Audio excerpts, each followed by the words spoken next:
Ես ասել եմ, հարգելի բարեկամներ, ասում եմ, ասելու եմ, որ Հայաստանի Հանրապետությունում տեղի ունենալիք բոլոր մասշտաբային հանցագործությունները, քաղաքական բնույթ կրող հանցագործությունները տեղի են ունեցել, տեղի են ունենում,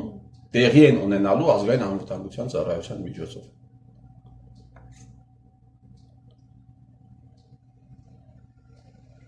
«2018 թվականին, երբ Նիկոլ Փաշինյանը ներկայացնում էր Արթուր Վանեցյանին, ԱԱԾ սպաներին, գեներալներին, ասաց. «Շնորհակալություն եմ հայտնում ազգային անվտանգության ծառայությանը փողոցային շարժման ժամանակ հնարավորինս անելու համար»։ Եվ որևէ լրագրող, որևէ խմբագիր, որևէ բլոգեր հետագայում Փաշինյան Նիկոլին չհարցրեց, թե ես ինչ ես ասում։ Որևէ մեկը Արթուր Վանեցյանին չասաց, չհարցրեց, թե սա ինչ է նշանակում։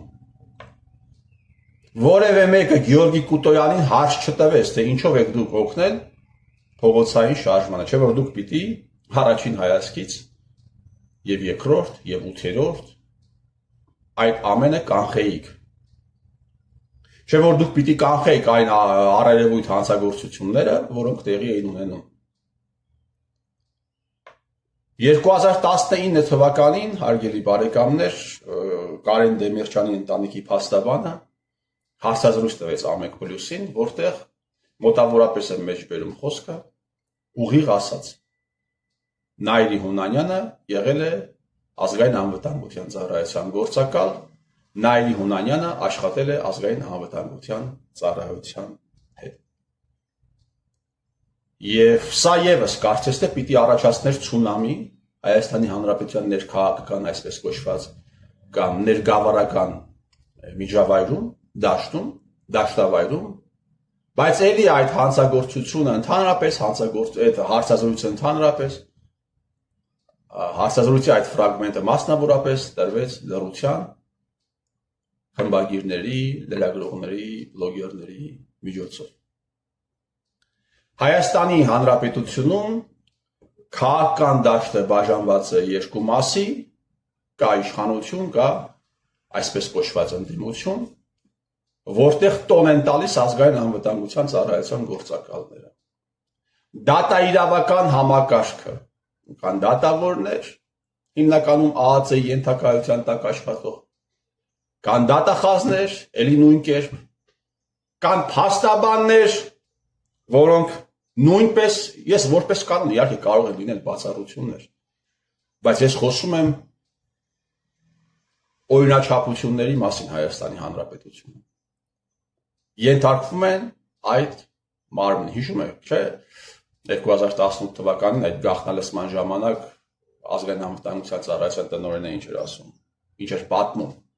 ասում էր, ես դատավորին ասել եմ, կալանքը ուզես պիտի տաս։ Իմիջայլոց այդ այլանդակության ողջ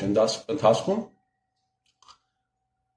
դա օգոստոս-սեպտեմբեր ամիսներն էր, Փաշինյան Նիկոլի ենթակայության տակ աշխատում էին դաշնակ մասնակները։